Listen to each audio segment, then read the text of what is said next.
real estate news and what's trending. So, because we only have like 4 weeks left of this wonderful 2021, we wanted to talk about what the chief economist, Brandon Ogmenson, if I say his last name correctly. It's a mouthful. That is a mouthful.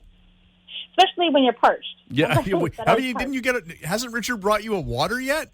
No. Oh, man. I need my little bell system. Yeah, the bell isn't loud enough, obviously. Plus, he probably just went to bed. He's a musician. You're so right. What's projected for next year for residential sales in our region? And they say it will decrease. That is sales, not prices. Sales will decrease is their outlook. And it's not just the chief economist saying this. It's also reports by Century 21 and other major brokerages. So it will decrease a little over 15% next year compared to this year, and average home prices combined, so, residential, detached, condos, such, will continue to edge up by, they say, 3.7% between right now and 2022. So when they say overall up by 3.7%, give or take, that doesn't mean that there may be a correction towards, summer or the end of the year next year. It just means it's going to continue creeping up until, my projection is probably until next fall, because the interest rates, the term rates are already going up right now. They're currently creeping up, term rates. And the Bank of Canada, as we've mentioned multiple times lately, it changed their mind, and they're going to raise the base rate July of next year, 2022. So it usually takes about 4 months for us to feel the effects of that. So it's my projection that we're going to continue going up until next fall, maybe late summer, and then we'll start seeing that correction. So that's my prediction. So 2021, we did have the highest sales ever in our region, and British Columbia Real Estate Association projects that next year will bear some fruit. 2022 will rank the third best year ever in our history. So that's followed by 2016. So this year is followed by 2016 and then 2022. So 2021 this year is just the highest, best, craziest, most sales, highest prices in history. Then 2016 was second, and again next year will be third. So they're telling us realtors, there's no time to slow down right now, no time to rest, because we're going to stay quite busy in the near future as well. So no rest for the blessed. Remember, Curtis, I always say. I go with no rest for the wicked, but that works too. So our other topic I wanted to talk about this segment is that because a lot of people have been moving out of the cities, out of the, core areas and going to more rural areas and cottage properties. And so we've seen that trend. So I thought I'd mention actually part of an article I thought was very well written and throw in some tidbit information about this. So the market for recreational properties continues to boom. I mean, even though there's been some signs of a slight slowdown there, but in this past year, there's been a sharp and palpable rise in activity. You've definitely seen it. So maybe it's simply tied to the overall uptick in the housing market, which makes sense. But maybe it's tied to the impact of COVID-19. Which has prompted some people to return to a simpler lifestyle and to focus on things that really matter. And a lot of people retiring early when otherwise they might not have. So they're looking for quality time with family, and they want cleaner air quality and less crime and cheaper housing costs and less stress. And certainly the impact of COVID-19 on the blue-collar labor as well as on the white-collar employees has contributed to the surge of people leaving major urban areas and going out of town properties.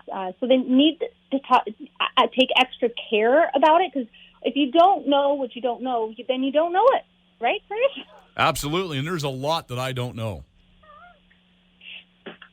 You are so humble.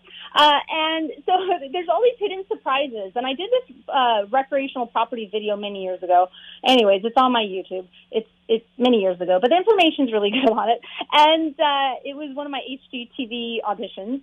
And, it kind of tells you about what to watch out for in these recreational properties. And so sometimes you don't know of these hidden things. And that's why it's so important when clients ask me, Michele, do you cover this area? Michele, will you help me buy in this area? But it's an out-of-area property. I say I have Realtor trusted referral partners in so many areas because I've spent 19 years doing this, and I've built up friendships. And I know I have areas specific that I know my clients usually go to and such. And so I have good partners because they know the ground, they know the soil, they know the zoning, they know the bylaws, they know the rules, they know the issues with the water and everything, right? I don't know that area. I can't protect you in that area. You need that local realtor who understands it. So I will always work with my referral partners for that. For your protection, and definitely do it as a buyer. It's buyer beware in BC. So, don't take that lightly because this is the biggest transaction, it is pretty much of most people's lives. So take good care when you're purchasing, even in this crazy seller's market. So key questions to ask. So does the cottage or rural property have garbage pickup? Might sound simple, but it can be tedious if all of a sudden every week you're having to haul your garbage away. And how close is the nearest dump station, right? Or does the property owner have to take garbage to the dump, right? So think of that. And are the roads maintained by the municipality, or are they private roads that must be maintained by the property owners who use them? Because think of snow plowing. So you got to inquire whether the roads are maintained by the municipality all year round. And if not, who is responsible for all of that snow clearing in the winter?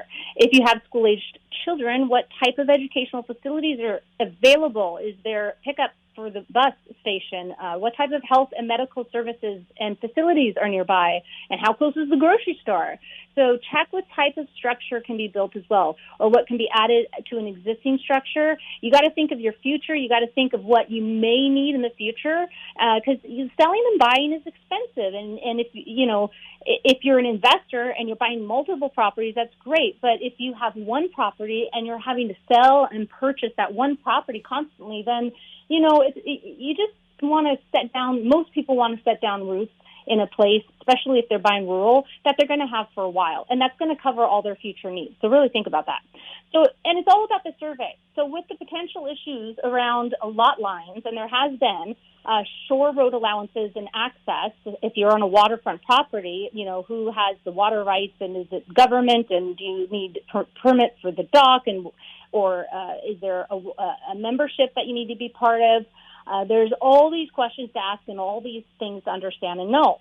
And a survey, an up-to-date survey, is very important. So I definitely suggest having that. And then utilities and permits. So in the unusual year, there are other issues to be considered, such as you've got hydro supply to the property. You've got, is it municipal water, the sewage systems. If the property is serviced by a lake or well water, you must check both for the water quality and the water flow. Is it sufficient for dishwashing and clothes washing and showers and baths?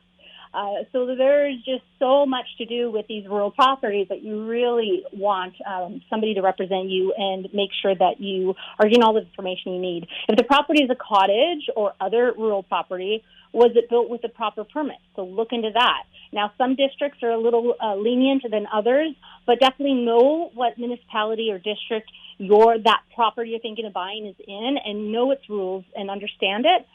So you can do a lot of research and investigating, and you'll definitely thank yourself for doing that. So that is that on the rural properties. If anybody has more questions about it, then please feel free to reach out to me, of course, as always, and I'd love